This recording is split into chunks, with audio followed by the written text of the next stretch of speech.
Good morning, Shelley. Good morning. It's good to see you, and I'm looking forward to having you come to our Inscribe conference in September. So there's a few I know, questions. I can't wait. Good. There's a few questions I'd like to ask you and let our members get to know you a little bit better. And so we'll see how it goes here. So tell us about your growing up years. I am a person that I like to say, I learned how to be adaptable because we moved so many times. So growing up, my dad was a pastor, so I'm a PK, pastor's kid. I grew up in the church. I was in church the first Sunday of my life and went to all the things, the youth camp, the different conferences and everything that was available at the time. And I was saved and I was baptized at the age of 7.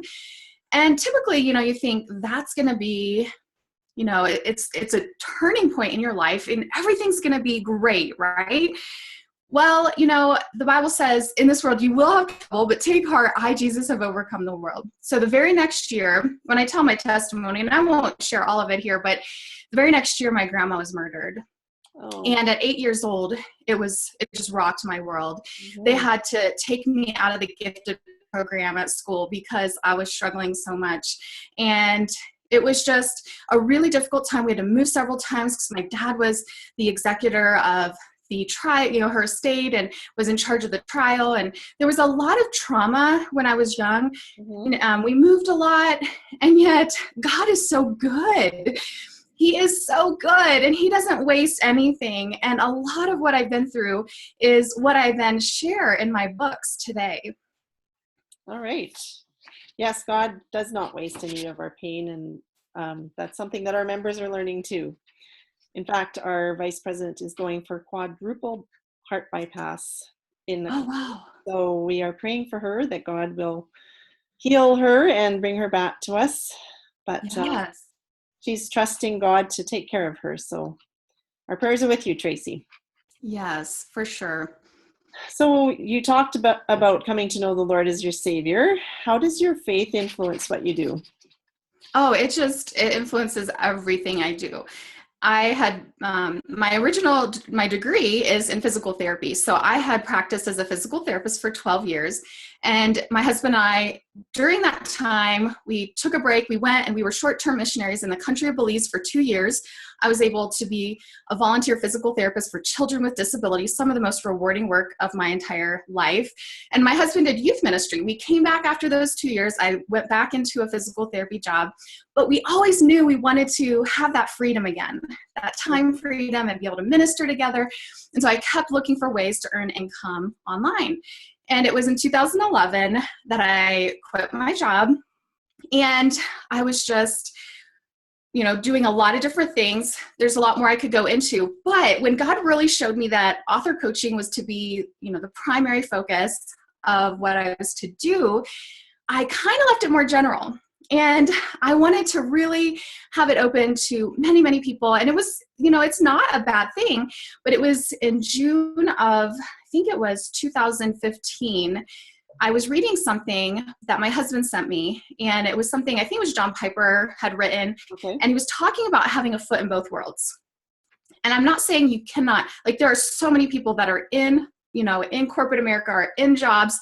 There are missionaries where that's where God's called them to be.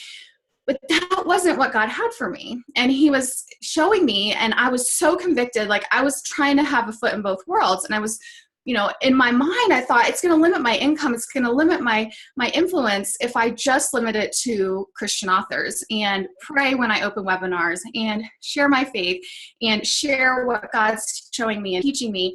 And yet I just knew God was asking me to do that. So I really started to make that change in my coaching. And now what I do is I serve primarily Christian authors. Anyone's welcome, as long as they know I'm opening my trainings in prayer. I'm going to share scriptures. I'm going to share stuff that is related to my faith. But what I found in doing that for me personally is that it's actually made what I do even more powerful, because God has always planted a seed of ministry in me. He's planted that seed of prayer and encouragement, and these other gifts other than teaching and speaking. And I now can integrate all of that into what I do. And it's incredible. And I really see some really neat fruit that comes from it. Amazing community in the group that I coach. And so that's just one example, but it really does, it just affects everything that I do. Right. Good. All right. And when did you first call yourself a writer? You know, it was interesting because I'm not the typical writer, and I never dreamed of writing a book. I was really good at academics growing up. I excelled in school, but I especially excelled in the left brain stuff, the math and the science. So that's why I went to medical school. And my favorite class was gross anatomy, and I was the first one to make the cut in the cadaver. Like, that was my thing. I didn't really think that I was a writer, but the interesting thing is God prepares us for and he uses our weaknesses. When I was in high school, I was in a school where they kind of spoon fed you and they kind of let you just slide by. Well, then we moved the middle of my junior year of high school. I was kicking and screaming. I didn't want to move. I had all my friends. I was running for valedictorian. I was in the basketball team, the show choir, the this, the that. And yet, it's another story, but God ended up changing my heart because my dad said, it's up to you girls. If you girls don't want to move, we're not moving. Wow. He gave us that choice. And finally, I was like, okay, I'm willing to at least go. And all I can say is God changed my heart. We went. It was the best thing. That's when I recommitted my life to Christ. That's a whole other story. But in that time, there was an English teacher, and she gave me my first C. And I was like, a C? I'm used to getting straight A's. And she showed me, I didn't know how to write. That was my junior year. She taught me how to write. I'm getting goosebumps right now. Judy Withrow, if you ever watch this, thank you. Because she taught me how to write, and she taught me how to do the basics of writing. And then she set me up for a successful career in college as well. If I would have went into college not knowing how to write basic papers. And so God was preparing me, but it wasn't until 2008 that I published my first book. I was a speaker before I was an author. And after I published that book, I would call myself a published author because I was, but I still had trouble calling myself a writer. Mm-hmm. And I think a lot of people that are new, especially, struggle with this. And God has shown me recently, a few years ago, that my husband's a competitive runner. He's a running coach. And so we hang out with a lot of really good runners, like people who go to the Olympic trials, people who win like world championships, like people that are really, really good runners, like right. Stephen King's of writing, And so I'm a slow runner, and I'm not a very good runner. But so when I compare myself to them, and I'm going to races and hanging out with these really high-end elite athletes, I don't feel like a runner. But you know what? I'm still a runner. Right. I'm still finishing the race, albeit middle to back of the pack. Mm-hmm. I'm not winning awards. I don't know if I'll ever win an award, even if I finish first, or even if unless I'm the only one that shows up for the race in my age group, but I'm still a runner. So, God was showing me, Shelley, you're a writer. I want you to, really be able to accept that and to receive that and to speak that and to state that, because you're a writer. And so I consider myself a teacher, an encourager, and I'm in ministry, and a lot of my books are like that. They're either teaching or it's some sort of ministry or encouragement, and yet I'm a writer. So I don't know exactly when it happened. I became a published author in 2008, and I was able to say that from the very beginning. But to actually say that I was a writer, it took a few years. So it does take a while for us to come to that point. I think each of us has a different story to tell there. So you've published over 40 books, which is amazing. Something that you probably never dreamed you would do at the beginning. Never. So how has your writing process changed from your first book to your latest book, which is Broken Crayons Still Color, right? Yes. Yeah. And I have that book here. I have a copy of it. And this was the book that actually got me into art. I added coloring pages into it. And so now I'm an illustrator. Who knew? Oh my goodness. And an art teacher. And then I'm teaching art. I know, it's crazy. So yeah, my process has changed a lot. In the beginning, all of us know what it was like to start in the beginning. Some of you are probably just at the very beginning, don't really know what you're doing, and just trying to figure it out. And my first book was I took a bunch of the website articles at the time. I wasn't blogging, they were website articles, but I'd taken a lot of those articles I'd already published over the previous year and I compiled them into a book. Since then, that book has gone through multiple re-edits, at least 2 major re-edits. And it was like this last one, the editor we worked with, she was like, wow, you really, your writing has changed a lot. So I've become a better writer. My writing has improved. Just, anything you practice and you do a lot, you get better at. My writing has improved drastically, but also my processes. So I develop what I call systems, and they're basically checklists or certain, just certain ways that I do things. And it just makes everything run smoother and faster because I know, like, okay, I need to do this and then this and this.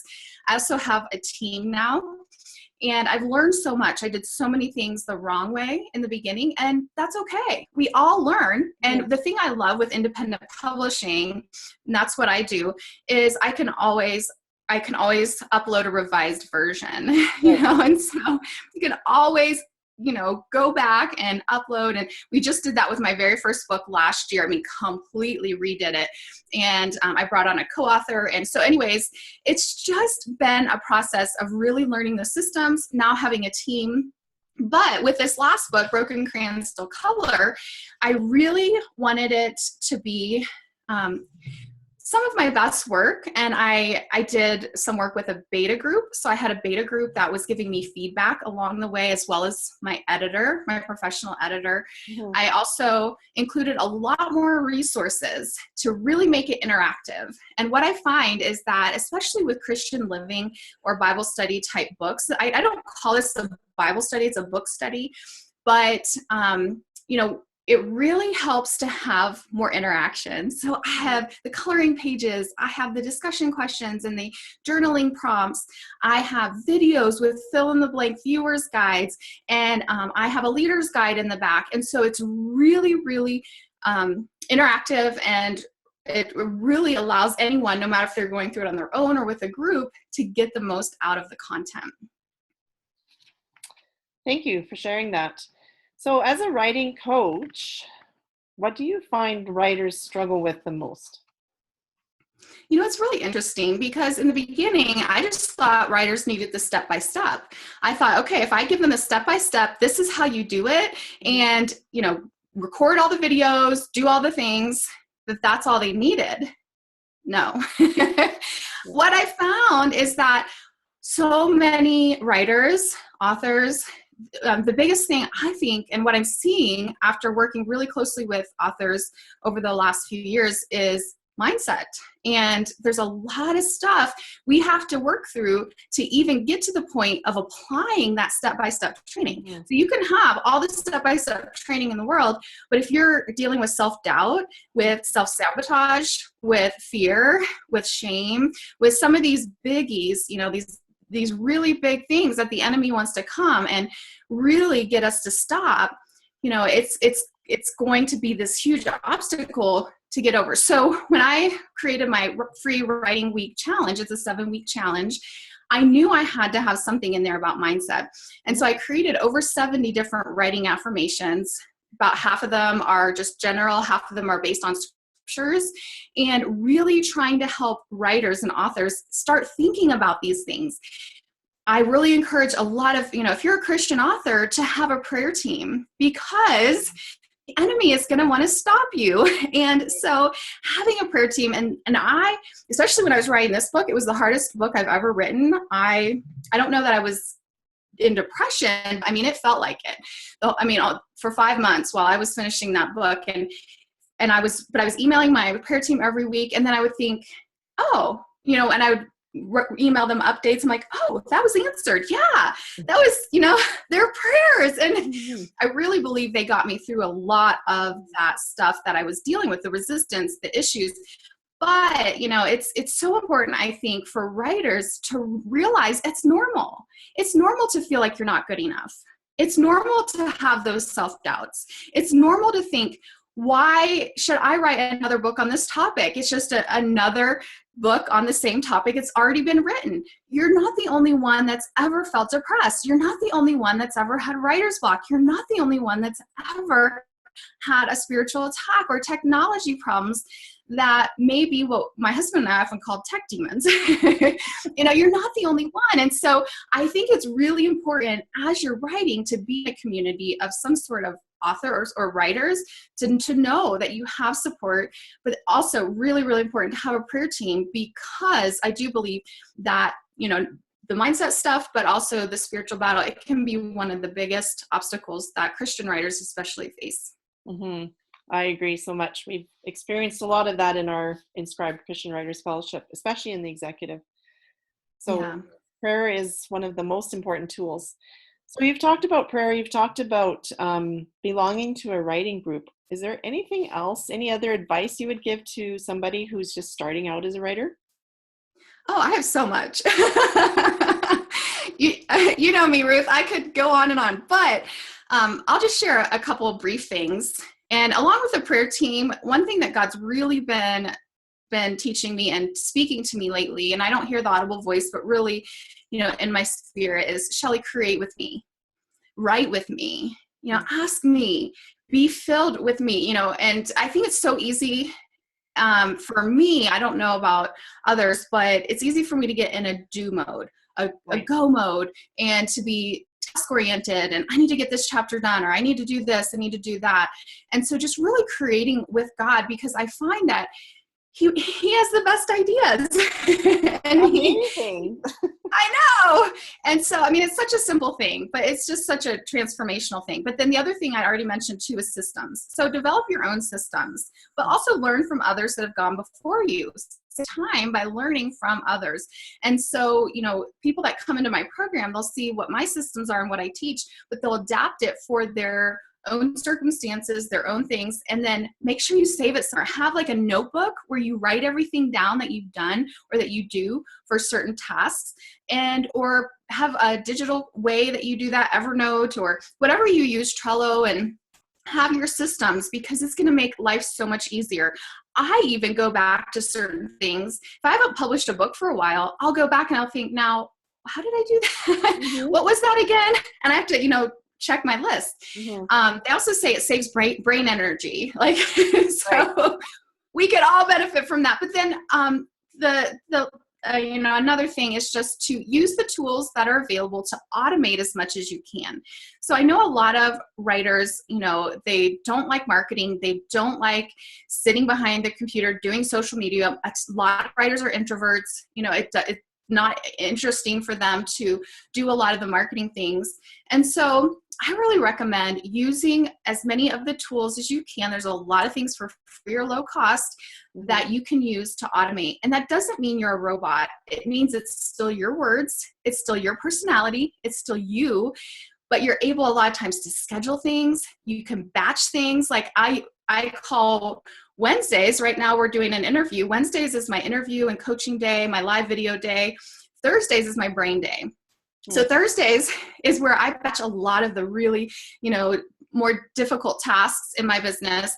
And so sometimes that can really help, as well as batching and doing those things. Schedule your blog post in advance, a month in advance, schedule your social media posts, do things that you can, use the tools that you can. And I know it takes time up front, but oh my goodness, I'm like reaping the rewards right now, and it is so worth it. So those are just a few things. And that leads us right into conference, because you will be talking a little bit about automation in our VIP day. So yes. Highlight a few ideas and whet our appetite for what you're going to be presenting on the VIP day.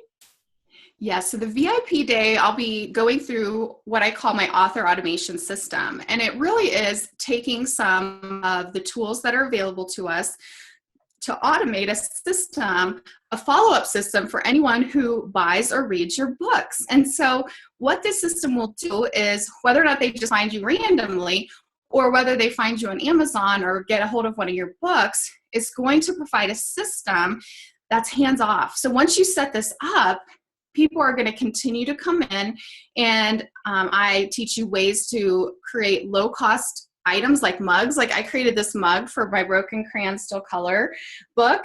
I just sold like a couple of those mugs this week, and I didn't do anything.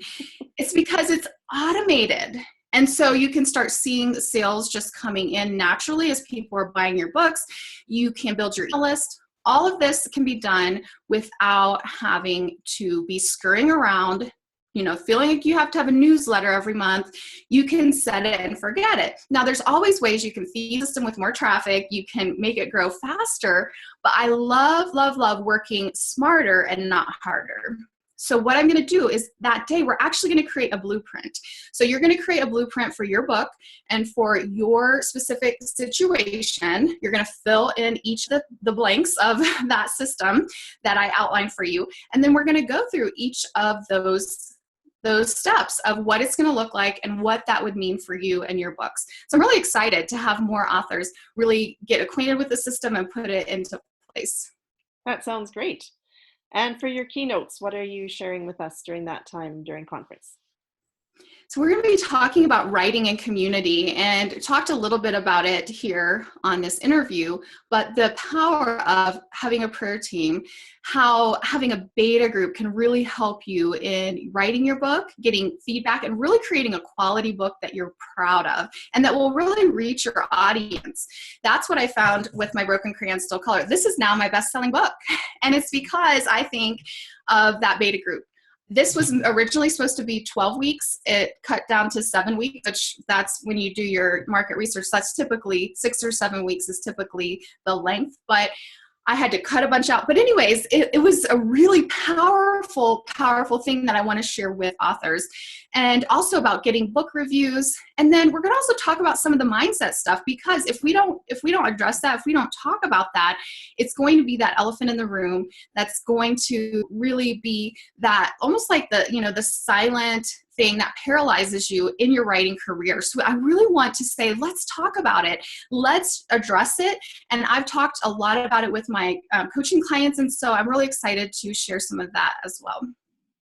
Well, I know I've personally benefited a lot from your materials, and I'm looking forward to having you share with our group here in Canada. Are there any last minute thoughts you'd like to share?